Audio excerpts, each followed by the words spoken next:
क्योंकि बहू झूठ नहीं बोलती। सुधा और राकेश के 3 बेटे थे। शादी के बाद तीनों माँ बाप से दूर रहते और सिर्फ त्योहारों में आते। माँ जी, पिताजी, अगली बार आप लोग हमारे घर आइएगा। अरे नहीं बहू, सब यही आ जाते हैं तो घर खिला खिला लगता है। हाँ बहू, तू हमेशा बुलाती है तो जरूर आएंगे तेरे पास भी। हाँ हाँ, दीदी का घर बड़ा जो है, सब कुछ आपने शादी के बाद दीदी को ही तो दे दिया था। हमें भी दिया होता तो हम भी बड़ा घर लेते। क्यों सुनील? अरे नहीं नहीं, पापा ने सबको एक बराबर ही दिया है। छोटी बहू, क्या चाहिए तुम्हें, बोलो। वो आपके सोने की चेन वाली घड़ी है ना, वो अगर आप मुझे, तभी वहां मजली बहू भी आ जाती है। और मुझे ना आपका मंगलसूत्र कितना लंबा, सुंदर और भारी भी है। अरे हाँ हाँ, तुम दोनों को ही दूंगी बहू, चिंता ना करो। चलो अब खाना लगाओ, खाना खाया जाए। सभी मिलकर खाना खाते हैं कि पड़ोसन आ जाती है। अरे सुधा बहन, थोड़ी चीनी तो देना, घर में शक्कर नहीं है और मेहमान सर पर बैठे हैं। अरे छोटी बहू, चाची को शक्कर तो दे दो। अरे मछली दीदी, आप दे दीजिए ना। मैं यहाँ कम आती हूँ तो मुझे पता ही नहीं है कि सासू माँ सारी चीजें कहाँ रखती है। और तुम, मैं कौन सा यहाँ रोज शक्कर फाँकने के लिए आती हूँ, मुझे भी नहीं है पता। तभी बड़ी बहू हाथ में चीनी की कटोरी लेकर आती है। चाची, शक्कर। आप लोगों का बड़ा सहारा है माँ जी और पिताजी को, वरना हम लोग तो यहाँ रहते ही नहीं। आप जैसे पड़ोसी हैं तो हम निश्चिंत है। और जीती रहे बहू, आप तो ये घर पड़ोस कम परिवार ज्यादा लगता है। सुधा अपनी बड़ी बहू को देखकर बहुत खुश रहा करती थी। वो उससे अक्सर घंटों बात भी किया करती। लेकिन दोनों दूसरी बहुओं का भी वो समझती थी कि शायद छोटी है, वक्त आने पर संभल जाएंगी। समय आ जाता है जब सभी को वापस जाना होता है। माँ जी, हम लोगों की फ्लाइट पहले है, हमें इजाजत दे। वो सास के गले लगकर चली जाती है। थोड़ी देर बाद छोटी बहू कहती है, माँ जी, मैं ना ये सोफे के कवर और चादरें ले जा रही हूँ, यहाँ तो ऐसी ही पड़ी रहेंगी। हाँ हाँ बहू, ले जा। और कुछ चाहिए तो बोल। और तो चाहिए बहुत कुछ, पर चलिए कोई बात नहीं, अगली बार ले जाऊंगी मैं। ऐसी ही मंजली बहू भी घर का बहुत सारा सामान ले जाती है। सभी के जाने के बाद सुधा राकेश से कहती है, घर कितना सूना लग रहा है ना। हाँ, और खाली भी। तुम्हारी दोनों बहुएं सब बटोर गई।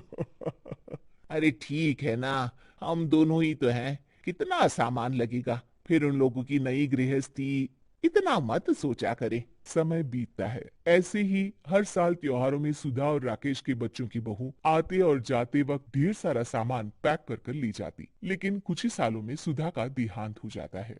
पिताजी, आप यहाँ अकेले क्या करेंगे, हम लोगों के साथ चलिए। अरे नहीं नहीं बहू, इस घर में सुधा की यादें हैं, मैं उसे नहीं छोड़ सकता हूँ। अब तुम लोगों की माँ नहीं रही। देख लो, वैसे तो मैंने उसके जीते जी सब कुछ दे दिया है, लेकिन कुछ उसका पर्सनल कीमती सामान था जो ये है, ले लो। सामान में होती है एक घड़ी और एक मंगलसूत्र। माँ जी ने कहा था कि वो ये घड़ी मुझे देंगी। हाँ हाँ पिताजी, माँ ने सबके सामने ये घड़ी सरिता को देने के लिए कहा था। उठा लो सरिता माँ की घड़ी। अब क्या था, छोटी बहू फट से घड़ी उठा लेती है। और पिताजी, ये मंगलसूत्र तो माँ ने मुझे ही देने को कहा था, याद है ना। वो सभी की ओर इशारा करती है। तू भी ले ले ये हार बेटा, कोई बात नहीं।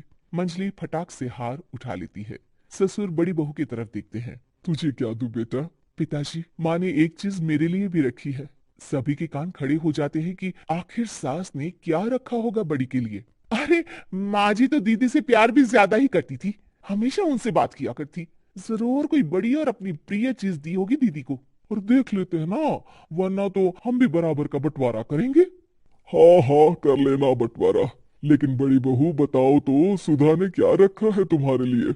अभी तो हम लोग यही हैं पापा जी, जब जाने लगेंगे तो बता दूंगी। बड़ी बहू के मुंह से ये बात सुनकर बाकी दो बहुएं सोचने लगती हैं कि आखिर क्या है जो दीदी को सासू माँ देकर गई है। दीदी, ऐसा तो नहीं ना कि पूरे घर का आधा हिस्सा माँ बड़ी भाभी को देकर गई हो। तभी वहां ससुर आ जाते हैं। नहीं नहीं, ऐसा कुछ नहीं है। मकान तो तुम तीनों का बराबर से है। देखो, बड़ी बहू से तुम्हारी सास ज्यादा जुड़ी थी, न जाने क्यों घंटों बात किया करती थी। पता नहीं क्या देकर गई है उसे।